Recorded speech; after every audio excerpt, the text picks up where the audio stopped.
पेड़ बूढ़ा ही सही आंगन में लगा रहने दो, फल न सही छांव तो देगा। आने वाले इस कहानी के जरिए हम इन शब्दों के मोल को समझेंगे। एक बूढ़ा व्यक्ति अपने बहू और बेटे के यहाँ शहर रहने गया। उम्र के कारण वह बहुत ही कमजोर हो चुका था।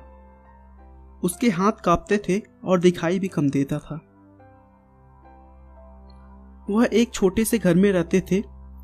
पूरा परिवार और उनका 4 साल का एक पोता साथ डिनर टेबल पर खाना खाते थे। लेकिन बूढ़े होने के कारण उस व्यक्ति को खाने में बहुत ही दिक्कत होती थी। कभी मटर के दाने उसकी चम्मच से निकलकर फर्श पे गिर जाती, तो कभी जूस हाथ से छलककर मेज पे गिर जाता। बहू और बेटे 1-2 दिन ये सब सहन करते रहे, पर अब उन्हें अपने पिता की इस आदत पर चिढ़ होने लगी थी। उस वृद्ध के लड़के ने कहा, हमें इनका कुछ करना ही पड़ेगा।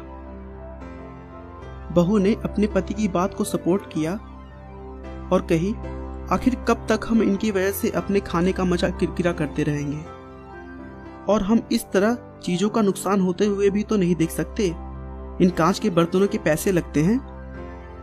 अगले दिन जब खाने का वक्त हुआ तो बेटे ने एक पुरानी मेज को कमरे के कोने में लगा दिया और अपने पिताजी से बोला कि वो वहीं अकेले बैठकर अपना भोजन कर लिया करेंगे।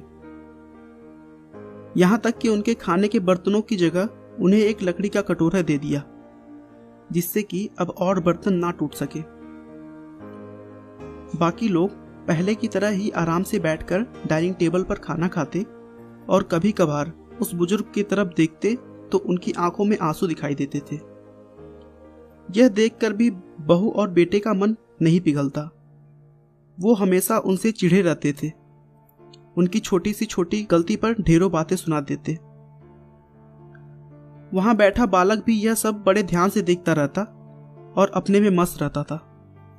एक रात खाने से पहले उस छोटे बालक को उसके माता पिता ने जमीन पर बैठकर कुछ करते हुए देखा और पूछा कि तुम क्या कर रहे हो बेटा? बच्चे ने बड़े मासूमियत के साथ उत्तर दिया, अरे मैं तो आप लोगों के लिए लकड़ी का कटोरा बना रहा हूं, ताकि जब मैं बड़ा हो जाऊं तो आप लोग इसमें खाना खा सके। और वह पुनः अपने काम में लग गया। माता पिता एक दूसरे का मुंह निहारते रह गए।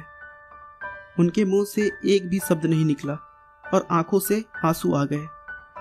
वो दोनों बिना बोले ही समझ चुके थे कि अब उन्हें क्या करना है। उस रात को वो अपने बूढ़े पिता को वापस डिनर टेबल पर ले आए और कभी भी उनके साथ अभद्र व्यवहार नहीं किया। इसीलिए कभी भी अपने पेरेंट्स के साथ ऐसा व्यवहार ना करें कि कल को आपकी संतान भी आपके लिए लकड़ी का कटोरा तैयार करने लगे। आपका बहुमूल्य समय देने के लिए बहुत बहुत धन्यवाद। हमारे चैनल को आप सब्सक्राइब कर लें ताकि आप हमारे आने वाले वीडियो को प्राप्त कर सकें।